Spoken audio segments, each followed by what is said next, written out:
Welcome to the Deep Dive Library. This isn't just another book podcast. This is the Deep Dive Library, where ideas turn into action. We don't just read books, we break them down to the bone.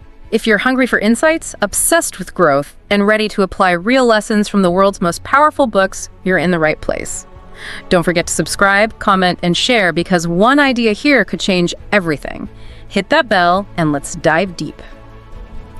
Today, we're diving into some really fascinating source material. Our goal, to give you a quick but really thorough understanding, packed with those aha moments you're looking for. Yeah, we're pulling out the key strategies, some surprising stories too, covering a lot of ground negotiation, managing costs, spotting opportunities. Exactly. Think of it less like a summary, more like a guided tour through some really important ideas and memorable details. Okay, let's get into it.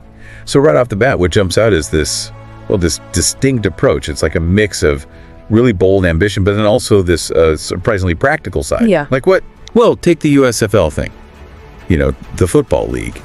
Even when they basically lost the lawsuit, got almost no money, the reaction was just, okay, appeal, push forward. Right. Keep fighting even when it looks like you've lost. Exactly. Yeah. It shows this principle, doesn't it? Sometimes just not giving up, keeping the pressure on, that is the strategy, even if the immediate win isn't obvious. That initial aggressive stance, yeah, it definitely sets a tone. But then you see other things like being willing to meet that woman someone recommended for an office job, even though the first impression was maybe, she's a bit crazy. Right. It's that contrast. Big strategic plays on one hand, but then being open to these almost random encounters on the other. So what does that tell you? About spotting potential, maybe? I think it suggests you got to keep your eyes open, right? Be open to unexpected people, unexpected paths. Don't just dismiss things out of hand because they don't fit the usual mold. Yeah. Opportunities can pop up anywhere. And that pragmatism, it seems to carry over into building the team too, like hiring Anthony Gleedman for the Woolman Link job. I mean, they'd literally been fighting in court before that. Totally results focused. If someone's good, if they can get the job done, past fights don't matter. It's all about the goal. Which also explains the willingness to sue, maybe? If you really think you're in the right. That's precisely. Yeah. It's not about loving lawsuits. It's more of a calculated thing. Standing your ground when you're convinced. Yeah. Which, brings up how much that conviction, that belief, plays a role in getting through tough spots. It really does. And it's interesting, too, seeing the different personalities mentioned. Like his brother Robert, described as more easygoing, sort of a balance. And then Harry, the analytical, no-nonsense guy. And Ivana, with that strong work ethic, it seems like having that mix of strengths was pretty important. Definitely. Takes different kinds of people to pull off big things. Yeah. So thinking about those different strengths, how does that actually play out in a negotiation, when it comes to leverage? Okay, yeah, leverage. Let's shift to that. It seems absolutely central in these deals. It really is. The sources hammer this home. Leverage isn't just wanting something. It's having something the other side really wants or, needs. Ideally, something they can't do without. Okay, so let's unpack that a bit. It's not just about having good cards, is it? It often seems to involve some strategic moves, like the Commodore Hotel deal, getting the owners to publicly say they might close it. Right. Suddenly the city's worried about this huge empty building right there. That creates pressure. It becomes a bargaining chip. Highlighting the downside for the other guy if the deal doesn't happen. Exactly. Or like with Holiday Inns in Atlantic City, making it seem like construction was, further along than it really was, using perception. And naming the West Side Yards Television City, that feels like creating leverage out of thin air, appealing to the city's pride or fear of losing the networks. Yeah, imagination is leverage. It's salesmanship, really. Crafting a story that makes your position stronger. But there's a flip side, isn't there? The danger of looking desperate. That seems like a big no-no. Absolutely critical. You can't seem desperate. The other side smells that, and you lose ground fast. You got to project strength. And sometimes, like you said, you have to create the leverage through persuasion, convincing them it's in their best interest too. Now, something else that keeps coming up is this intense focus on costs. Cost consciousness, apparently learned from his father. This idea that every penny counts. Yeah, and it's kind of striking, isn't it, given the huge scale of some of these projects? Right. Grand visions, but also arguing over like a $5,000 charge from a contractor. It shows that discipline, though. Fighting for the small amounts sets a precedent, It's about the principle of watching every dollar. But it's not just about being cheap, is it? It seems like there's a balance. You have these massive dreams, but you also have to deal with the real world costs. Exactly. And getting Trump Plaza in Atlantic City done on time and on budget, that's presented as a really big deal. Especially because, apparently, other casinos back then were just hemorrhaging money on construction overruns. So it builds credibility, shows you can actually deliver. Right. And the sources do mention, different priorities for different projects, like low-income housing needs to be fast and cheap. Luxury stuff like Trump Tower, you spend more on the high-end finishes. It's about knowing the market. Understanding the value proposition for each specific thing. Exactly. But the bottom line, always, is the dollar talks. Big ideas often get scaled back a bit when the final bills come in. That's just reality. Which kind of leads into recognizing and grabbing opportunities when they appear. The West Side Rail Yards is a great example there. Seeing potential in that huge piece of land when New York City was basically broke. That takes some vision. And the way he approached it, just direct, apparently just called Victor Palmieri up. Hi, I'm Donald Trump. I want to buy the 60th Street Yards. Sometimes being straightforward is the best way. Shows confidence. Yeah, and selling the dream, right? Selling the energy and potential when you maybe don't have a long list of completed projects yet. That seems like a key skill, especially when, as you said, big private developments hadn't happened in Manhattan for a while. And even little things like using the name Trump Organization to sound bigger, more established than maybe they were at that exact moment. That's smart positioning.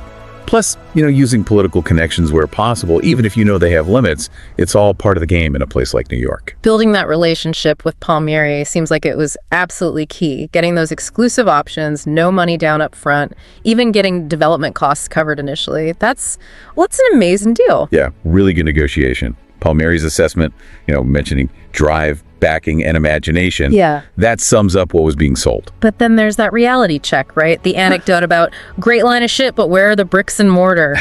Yes. Crucial point. You can talk a great game, but eventually you absolutely have to deliver. Build the actual thing. Talk is cheap, as they say. Which brings us nicely to the hurdles. The bureaucracy, the opposition. You mentioned the West Side Yards. The first idea was middle-income housing, right? Using that Mitchell-Lama program. Yeah, but the city's money problems kill that. No subsidies available.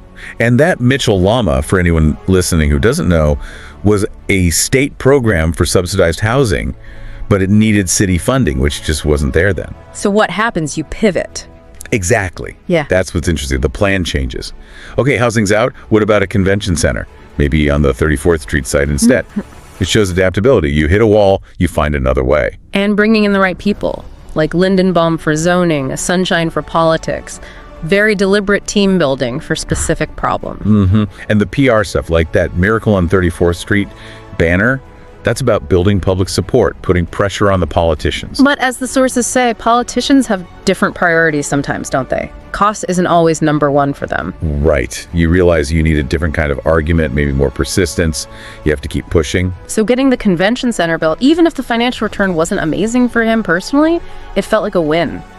A symbolic thing. Seems that way.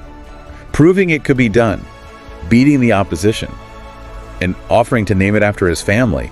That's a power move in that context. And then watching the city take over and seeing the delays and cost overruns probably felt like some kind of validation for his own approach. Probably.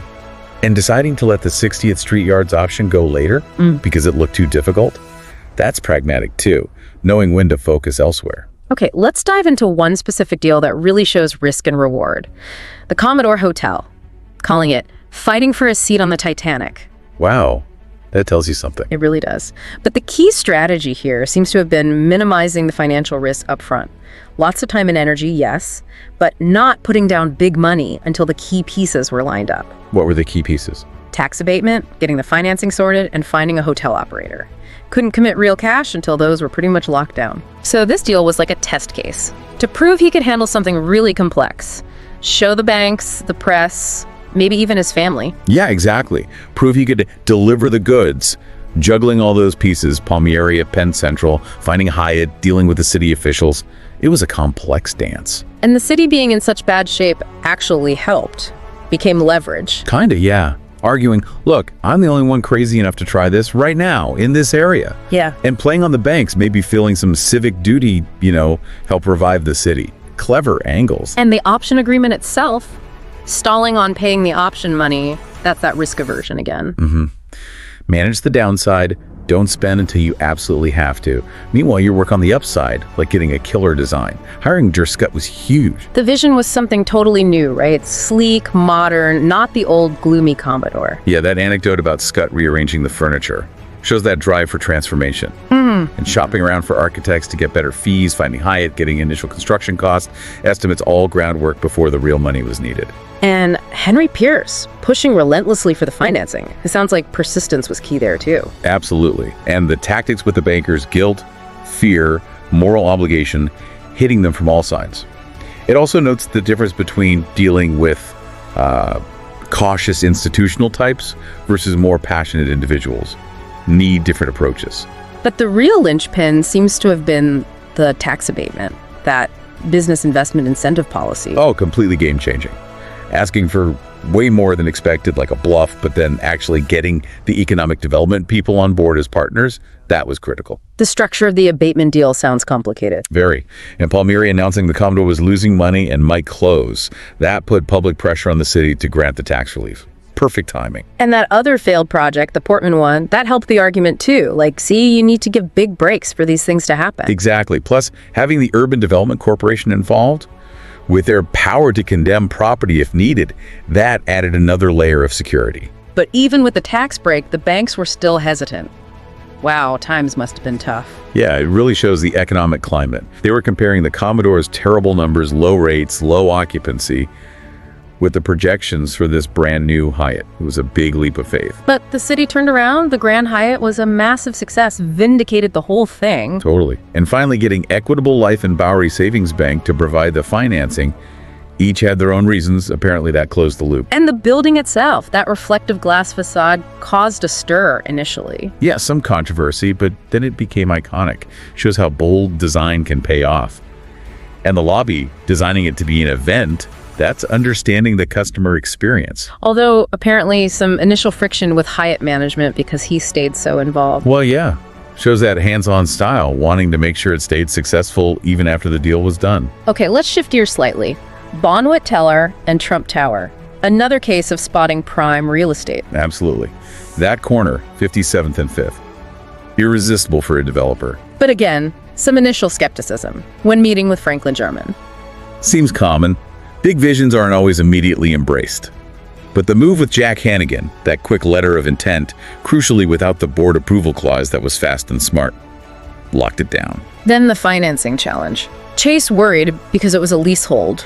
Right, banks can be wary of that. But presenting the two options, cheap renovation or buying the land underneath that showed foresight, addressed the concern head on.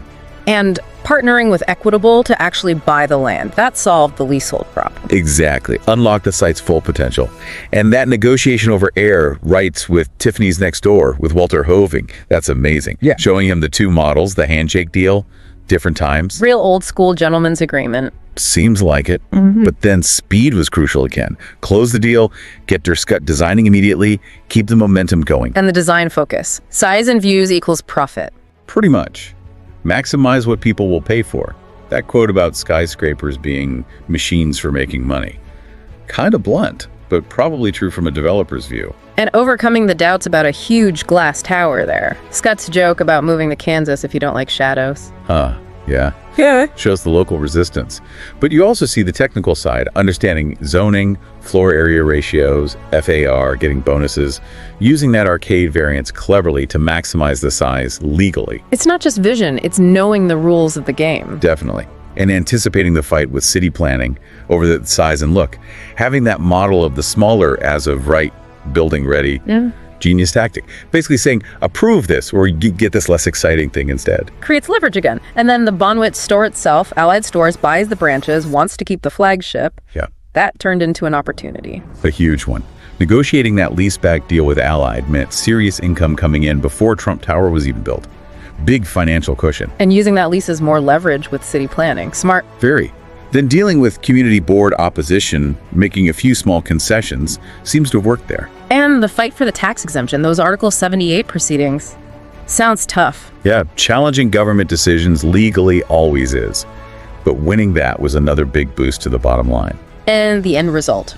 Trump Tower was a massive financial success. Sales, commissions, rent, all exceeding expectations. Hugely successful, which maybe explains the personal connection wanting to buy out Equitable later. Even though there was some friction with Equitable's new management over costs. Right, but it got resolved. Shows the importance of maintaining standards for a high-profile project. Okay, let's head down the turnpike. Atlantic City, gaming the boardwalk. What sparked that? Apparently, a news report. A strike at the Las Vegas Hilton hit the company's stock hard. It highlighted just how much casino revenue drove hotel company value. A light bulb moment. So he looks at Atlantic City, sees this key block on the boardwalk, but the ownership is all fragmented. Yeah, lots of different owners. Which sounds like a headache, but the thinking was, maybe that means a better price because it's so complicated. That perverse attraction to difficult deals again. And having the New York successes gave him more credibility now. No doubt. Made it easier to be taken seriously. And the strategy for buying those parcels, making each deal dependent on the others. That was smart. Avoided getting stuck if one owner held out. Learned from that Gyan guy's problem. So, long leases with options to buy for the big plots, buying the small houses outright using local guys. Tailored approach. Then those round-the-clock closings to get it all done at once must have been intense. But getting the land was just step one, right? Then came financing approvals and the big one, casino licensing. Oh yeah, the licensing was known to be long, unpredictable. The Playboy example was mentioned. They had real trouble. It was tough. This idea of bloodletting, needing a perfectly clean record. Exactly. Very intense scrutiny. So hiring a specialist law firm, having Robert Trump heavily involved down there, those were essential moves. And being very direct with the New Jersey officials, worked again, got licensed surprisingly fast. I think so. And then that chance meeting with Michael Rose from Holiday Inns, leading to a partnership. That was pure serendipity. But embraced enthusiastically, which led to buying that unfinished Hilton casino, Trump's Castle. Right. Another huge gamble. Super aggressive negotiation, take it or leave it price. Secured financing fast again, based on credibility, personally guaranteed the loan, didn't even inspect the place first. Apparently not. Just believed in the potential if it was managed right. Faced a ton of opposition to that deal. People thought it was crazy. Intense negotiations with Hilton. Sounds like Baron Hilton really wanted out of New Jersey. Yeah, strong feelings there. Made for complex talks. And the risk of taking over an unfinished building. Defects, problems. So they agreed on a punch list, held back some money. Sensible compromise. Yep. Mitigated the risk. Yeah. And that first visit, finally seeing the place and immediately liking it, must have been a relief. Then a mad dash to open. Settling on the Trump's Castle, name after Caesar's complained, and Ivana managing it. Yeah, big role for her there. Shows the family involvement again. Okay, let's briefly touch on Central Park South. Low rent, high stakes, a different kind of battle, right? With rent-controlled tenants. Very different. And this idea of losing a battle to win the war seems key. Seeing the long-term value in those buildings, one at Central Park South, the Barbizon Plaza, even with the rent control headaches. Prime location, but run-down buildings. And the price reflected the rent control limitations. Had to. The main challenge was dealing with tenants in amazing apartments, paying way below market rates. How do you get them to move?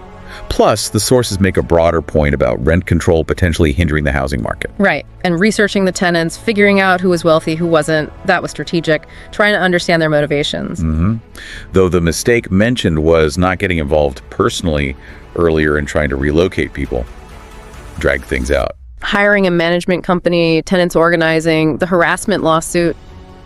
Sounds like it got messy. Yeah, standard tactics in those situations, it seems. The Scrooge narrative in the press. But discovering some wealthy tenants had a history of filing complaints to lower rent. That adds a twist. Definitely complicates the picture. And refusing to settle under pressure seems consistent. Then the market changes, right? The NYC real estate market bounces back strong. Exactly, which changes the whole calculation. The plan shifts from maybe demolishing to renovating, converting to luxury condos. Adaptability again. And buying the St. Moritz nearby. How did that fit in? Strategic move. It'll let them close the Barbizon for renovation, move management and customers over to the St. Moritz, which apparently immediately became more profitable. Clever. So the harassment suit eventually gets resolved, the Barbizon gets renovated, sells well as condos. Yeah, a long and winding road, but ultimately profitable. And arguably a decent outcome for the remaining tenants too, in a renovated building. Okay, last big one, the USFL. The long shot. Different approach here. Not paying top dollar, like for Fifth Avenue real estate. Right.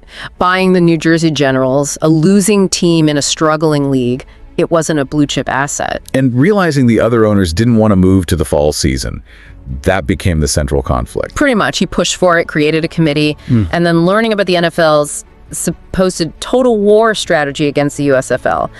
That raised the stakes. Rejecting the McKinsey study that said stay in the spring, ignoring expensive advice because the money just wasn't there. Yeah, pragmatic financial reality check. Then successfully getting the league to vote for the fall move, and then the big one, suing the NFL for antitrust. Hugely ambitious, bold move. Very. The legal battle sounds intense. Harvey Meyerson leading the charge.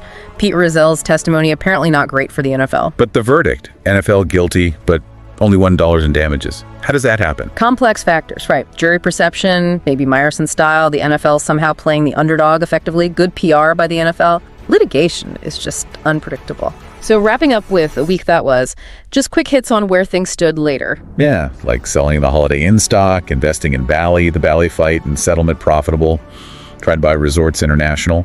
Woolman Rink being a success under budget, ahead of schedule. The USFL appeal vote, partnering with Ayakaka and Palm Beach, selling the Beverly Hills Hotel to Marvin Davis. Lots of moving parts. Definitely. The crane accident, Drexel's troubles, Trump's castle doing well under Ivana, interest from the Soviets in a Moscow hotel. It shows the sheer volume and variety of deals happening simultaneously. Okay, so as we pull this all together, we've seen the deal making, the leverage, overcoming obstacles, perseverance. What's a key takeaway for you? For me, it's that constant interplay you mentioned earlier, the huge vision, the grand ambition, but paired with this almost obsessive attention to cost, to the details, the downside risk. You need both. You can't just have the dream. You need the nuts and bolts too. Absolutely. Dreaming big, but managing small. It's a powerful combination. And hopefully exploring all this gives you, the listener, a framework, ways to think about complex situations, extract lessons. Yeah, think about how these ideas leverage cost control, seizing opportunities, resilience, how they might apply in your world, whatever you're trying to achieve. Which leaves us with the final thought for you. In your own ambitions, big or small, how can you cultivate that potent mix, that bold vision, coupled with that grounded, practical execution to turn what you imagine into something real and lasting? Definitely something to chew on. Thanks for taking this deep dive with us.